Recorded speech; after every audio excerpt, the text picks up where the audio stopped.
Qatala tis'atun wa tis'ina nafsan, membunuh 99 nyawa.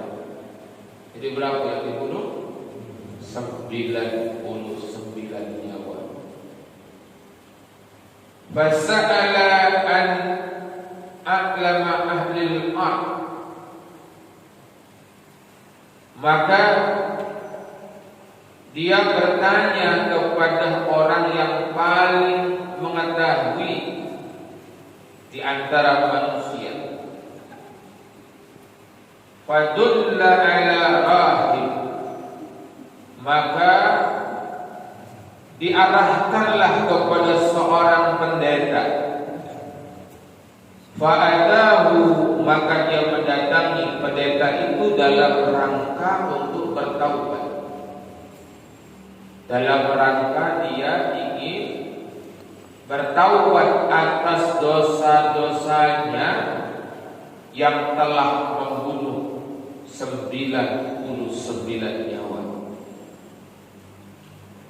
Faqala, maka tak kalah dia telah berhadapan dengan pendeta tersebut, dengan rahib tersebut.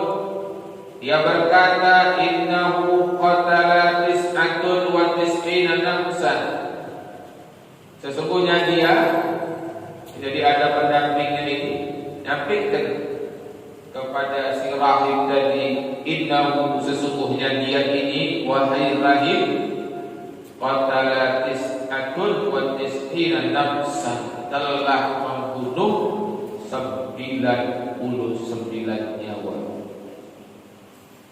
Fahal lahu minat taubah, apakah baginya masih ada pertaubatan? Faqala, maka si pembunuh tadi, maka si rahib tadi berkata, faqala, maka si rahib berkata, la, tidak. Tak kata lagi, jalannya untuk bertaubat karena sudah terlampau banyak membunuh 99. Maka si rahib berkata, la, tak kata lagi jalannya untuk bertaubat. Faqatalahu faqammala bihi mi'ah, maka si pembunuh tadi akhirnya membunuh si rahib ini. Sempurnalah jumlahnya jadi 100. Akhirnya dibunuhnya. Aduh, kamu tak tanggung ini kan. Tak baca lagi taubatnya sudah. Sempurna baik. Genapkan jadi 100 nyawa dia bunuh. Summa sa'ala an a'lama ahlil ard, kemudian dia ternyata masih belum puas. Dia masih ingin taubat. Keinginan dia untuk jadi orang baik itu masih ada, masih cukup besar di dalam jiwanya, memberikan dorongan kepada dirinya untuk mencari jalan. Mana caranya aku ni nak berubah, nak jadi orang baik. Maka dia bertanya lagi tentang orang yang paling mengerti di antara manusia. Fadulla ala rajulin alim, maka dia ditunjukkan kepada seseorang yang berilmu. Faqala, dan dia berkata, innahu, sesungguhnya dia qatala, telah membunuh mi'ata nafsin, 100 nyawa. Tadi 99 pertama. Yang ini mendatangi orang kedua untuk dimintai petunjuk cak mana nak jadi wong yang baik, wong yang nak bertaubat. Dia pendampingnya, ya, yang menunjuk dia tadi ngomong kepada orang alim ini, dia telah membunuh 100 nyawa. Fahal lahu min taubah, apakah dia masih ada kemungkinan untuk bertaubat? Faqala, maka orang alim berkata, "Na'am." Ya, masih ada untuknya taubah, masih terbuka pintu ampunan Allah. Dijawab oleh orang yang alim ini. Wa may yaqulu bainahu wa baina taubah. Bagaimana caranya dia ini untuk bertaubat? Intalik ila ardin kadza wa kadza. Pindahlah atau pergilah ke negeri seperti ini dan seperti itu. Jadi si orang alim ini memberikan petunjuk untuk dia pergi ke suatu negeri. Yang mana negeri ini disebutkan seperti ini, seperti ini. Kalau kita ilustrasikan, berarti negeri yang ditunjuk ini adalah negeri orang-orang baik. Di situ ada orang alim yang mengajarkan ilmu, disuruh di sana, dia berangkat menemui orang alim itu untuk belajar dan mendapatkan bimbingan. Fa inna biha unasan, karena sesungguhnya di negeri itu ada orang-orang yang ya'budunallah ta'ala, mereka beribadah kepada Allah Subhanahu wa ta'ala. Fa'budillah ma'ahum, maka beribadahlah kepada Allah bersama mereka. Jadi rupanya negeri yang dituju ini adalah negeri orang soleh. Maka dia orang tidak baik ini dianjurkan untuk hijrah, pindah, pergi dari negeri yang tidak baik kepada negeri yang baik supaya berubah jadi wong baik. Nah, itu juga kalau kita nak berubah jadi wong baik, maka pergaulan pun harus dirubah. Supaya apa? Supaya terkondisi. Yang awalnya tidak sholat, berkawan dengan orang yang sholat, jadi sholat. Yang awalnya tidak majelis, berkawan dengan orang ahli majelis, jadi senang majelis. Jadi sangat berpengaruh sekali teman dan lingkungan itu terhadap pembentukan pribadi kita. Maka harus berpandai-pandai memilih tempat dan berpandai-pandai memilih lingkungan. Wala tarji ila ardika fa innaha ardun su'in. Jangan engkau kembali ke negerimu, karena negerimu adalah negeri yang buruk. Jadi tak boleh balik. Dikhawatirkan kalau balik berubah lagi jadi wong dapat baik. Sudahlah, pergilah ke sana, tinggallah di sana. Jangan berpikir untuk balik, karena negeri tempat tinggalmu atau mungkin negeri kelahiran dia adalah negeri yang buruk. Banyak orang-orang yang tidak baik dan dia tidak kuat untuk menahan dirinya daripada godaan-godaan lingkungan dan pertemanan. Fantalaqa, kemudian dia pergi hatta idza nasafat tariq atahul maut. Akhirnya dia pergi di pembunuh. Ya. Si laki-laki pembunuh ini pergi ke negeri yang disebutkan tadi, sampailah pertengahan jalan, tahu-tahu meninggal dunia. Belum sampai ke tempat tujuan, baru setengah jalan meninggal. Subhanallah. Jadi Bapak Ibu yang dimuliakan Allah, kalau kita mengkaji lagi ada sebuah hadis tentang ketetapan Allah yang mendahului kita itu, takut kita itu.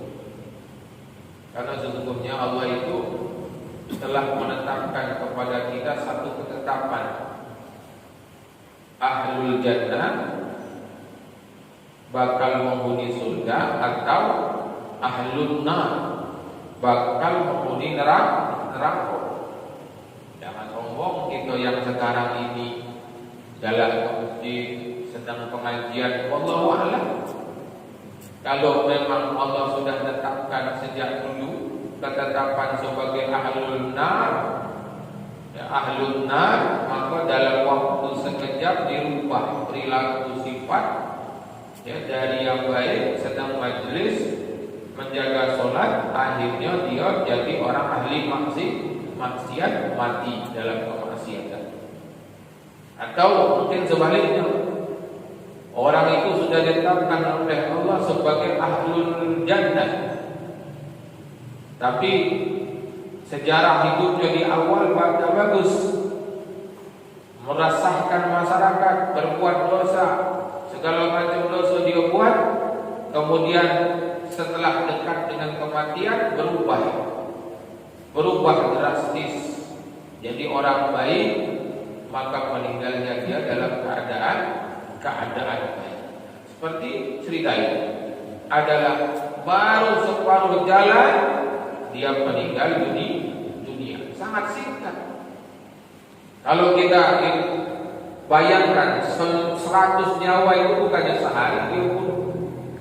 Ya, dalam beberapa perjalanan kehidupan dia membunuh 100 nyawa. Kemudian datanglah hidayah dari Allah Subhanahu wa taala. Datanglah petunjuk dari Allah Subhanahu wa taala yang akhirnya mendorong dia untuk taubat. Akhirnya taubat dalam waktu yang sekejap dia bertaubat kepada Allah Subhanahu wa taala, melakukan perjalanan hijrah untuk berubah jadi orang baik. Belum sampai di tempat tujuan baru separuh meninggal dunia. Wahtasamat fihi malaikatur rahmah wa malaikatul azab. Kemudian berselisih di dalam menyikapi si lelaki ini adalah malaikat rahmat dan malaikat azab. Berselisih. Malaikat rahmat mengatakan aku yang berhak bawa rohnya, malaikat azab ngomong tidak, aku yang berhak. Yang malaikat rahmat nak bawanya dia sebagai orang yang meninggal dalam keadaan husnul khatimah, akan diberikan kesenangan alam barzakh sebelum dia masuk kepada alam akhirat. Kemudian malaikat azab tidak, nak bawa, nak dirasakan dengan dia daripada azab Allah di alam barzakh. Berselisih paham. Faqalat malaikatur rahmat, maka malaikat rahmat berkata, ja'ah ta'iban muqbilan biqalbihi ila Allah ta'ala. Malaikat rahmat berkata dia datang dalam keadaan taubat, muqbilan biqalbihi ila Allah ta'ala, hatinya condong kepada Allah Subhanahu wa ta'ala. Oh, ini laki-laki sudah taubat, hatinya condong kepada Allah Subhanahu wa ta'ala. Faqalat malaikatul azab, malaikat azab ngomong pula, punya argumentasi juga. Apa yang dikatakan oleh malaikat azab? Innahu lam ya'mal khairan qattu. Sesungguhnya ini laki-laki belum berbuat kebaikan sedikit pun. Ya, belum berbuat kebaikan sedikit pun. Dia berbuat, tapi belum berbuat kebaikan sedikit pun. Innahu lam ya'mal khairan qattu. Dia belum berbuat kebaikan sedikit pun. Fa'atahum malakun fi suratin adami faja'alahu bainahum ay hakaman. Maka akhirnya datanglah sesosok malaikat dalam bentuk rupa manusia. Jadi datanglah sesosok malaikat dalam bentuk rupa manusia yang menjadi hakim di antara dua malaikat yang sedang berselisih ini. Faqala qisu ma bainal ardain fa ila ayyatahuma kana adna fahum lah. Ayo ukur di antara dua bumi, di manakah yang paling dekat di antara keduanya. Maka kalaulah yang paling dekat, disitulah dia berada, disitulah bagiannya. Jadi di tempat tinggal asal sama di negeri hijrah tadi, negeri yang jelek dengan negeri yang baik, mana lebih dekat? Akhirnya diukur. Faqasu fawajaduhu adna ilal ardi alladhi arada. Akhirnya diukur oleh malaikat. Ternyata subhanallah, dia ini lebih dekat kepada negeri yang diingininya. Jadi lebih dekat kepada tempat tujuannya untuk jadi orang baik. Maka akhirnya faqabadathu malaikatur rahmah, dibawa oleh malaikat rahmat. Muttafaqun alaih. Hadis ini diriwayatkan oleh Imam Bukhari dan Muslim.